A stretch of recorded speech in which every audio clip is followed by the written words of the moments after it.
पूर्णिया से संपादक अशोक मिश्र जी हमारे साथ जुड़ चुके हैं। अशोक जी, कह सकते हैं जब कुछ ही वक्त बाकी है जब अमित शाह पहुंचेंगे, सत्ता से अलग होने के बाद बीजेपी मिशन मोड जो है वो एक्टिव हो चुका है। लोकसभा मिशन मोड, जो लोकसभा चुनाव होने वाला 2024, वो मिशन मोड ऑन हो चुका है।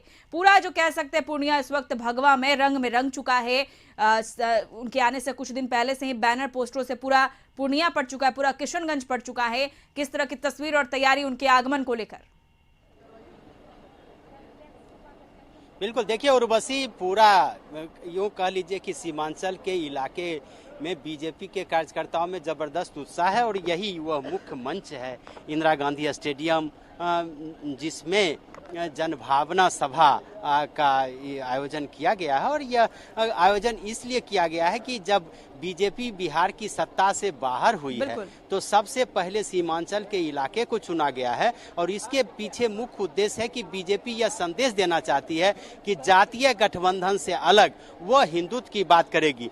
और अमित शाह जी के कार्यक्रम को सफल बनाने के लिए बीजेपी के कार्यकर्ताओं में जबरदस्त उत्साह है। देखिए, महिला मोर्चा की अध्यक्षा हैं लाजवंती झा जी और उनके साथ जो महिलाओं की जो भीड़ है वो काफी संख्या में सुबह से ही आ गई है। आखिर इनकी इतने सवेरे यहाँ आने का उद्देश्य क्या है, और इनसे ही हम बात करेंगे कि महिलाओं में खास करके अमित शाह जी के कार्यक्रम के प्रति क्या उत्साह देखा जा रहा है और क्या तैयारी की है आप लोग? देखिए, हमारी बहनें यहाँ इतनी उत्साहित है कि जैसे होली, दिवाली, दशहरा मनाया जाता है उस तरह से वो अपने, आप देख रहे हैं, रंग बिरंग के वस्त्रों में यहाँ आई है पर्व उत्साह की तरह।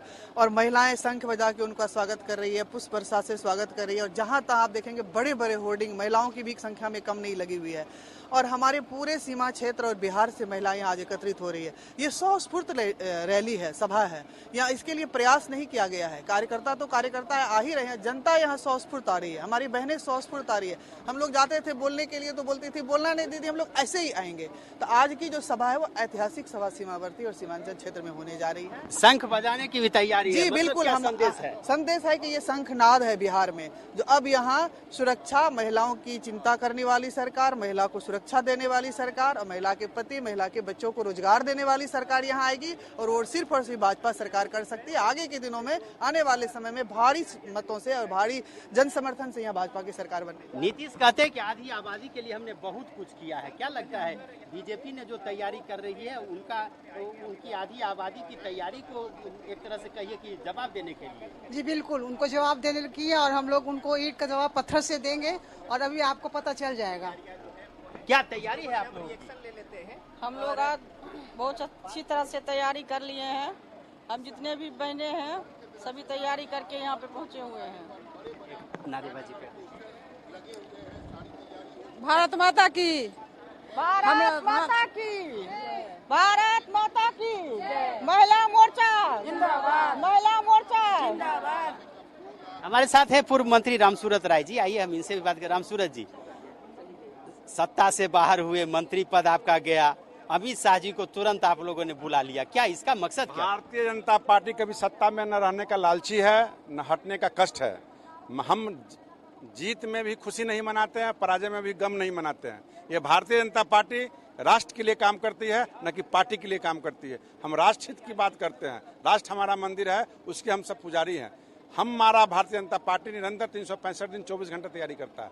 निश्चित रूप से सत्ता आना जाना एक संवैधानिक प्रक्रिया है और निश्चित रूप से हमारी ये सत्ता में आपका जो शब्द है कि हटाए गए या हट गए, तो मैं कहना चाहता हूं कि 24 में हमारी सरकार होगी और 25 में भी भारतीय जनता पार्टी की अकेले की सरकार होगी, कोई गठबंधन की सरकार नहीं होगी। इसीलिए लगता है कि नीतीश जी के लालू जी के साथ जाने से जातीय समीकरण में बीजेपी लगता है कि कहीं फिट नहीं बैठ रहे, इसलिए हिंदुत्व के एजेंडे की शुरुआत सीमांचल से की। दरअसल में मानसिकता उनका घोर विरोधी हिंदू है, नीतीश कुमार जी का, और मुस्लिम की वोट पाने के लिए उन्होंने ऐसा किया है।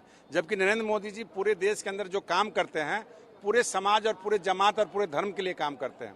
तो इस बार जाति मिथक जो इनका है टूट जाएगा। तमाम, चाहे वो मुस्लिम हो, चाहे हिंदू हो, चाहे सिख ईसाई हो, वो भारत को सुरक्षित देखना चाहता है, सीमा पर सुरक्षा देखना चाहता है, घुसपैठियों को रोकना चाहता है, रोहिंग्या को रोकना चाहता है, गौ हत्या को रोकना चाहता है, तस्करी को रोकना चाहता है। इसलिए भारतीय जनता पार्टी को लाना चाहता है। भारतीय जनता पार्टी सभी जाति धर्म प्रथा को तोड़ करके एकमात्र पार्टी बची है, वो उसका नाम है भारतीय जनता पार्टी, जो अगला मुख्यमंत्री और देश के प्रधानमंत्री बनने की तैयारी हो रही है। धन्यवाद। तो ये हैं रामसूरत राय जी, और ये मानते हैं कि अमित शाह के दौरे से 2024 और 2025 दोनों चुनाव में बीजेपी फतह हासिल करेगी और बीजेपी की सत्ता में वापसी बिहार में भी होगी, यानी कि विधानसभा चुनाव में भी बीजेपी चुनाव जीतेगी और लोकसभा में भी चुनाव जीत करके प्रधानमंत्री के रूप में फिर नरेंद्र मोदी होंगे। तो एक तरह से कहिए कि काफी उत्साह है बीजेपी के कार्यकर्ताओं में, नेताओं में, और ये उत्साह ये बताता है कि अमित शाह के दौरे, खास करके आप उर्वशी बात करें तो सीमांचल का जो इलाका है वो अल्पसंख्यक बहुल इलाका है। उस अल्पसंख्यक बहुल इलाका से बीजेपी ने यह कार्यक्रम शुरुआत करके यह संदेश देने की कोशिश की है कि हिंदुत्व जो उसका एजेंडा है उससे वह किसी भी कीमत पर समझौता नहीं करेगी, और जो जातीय समीकरण है उस जातीय समीकरण को ध्वस्त करने के लिए ही बीजेपी ने यह कदम उठाया।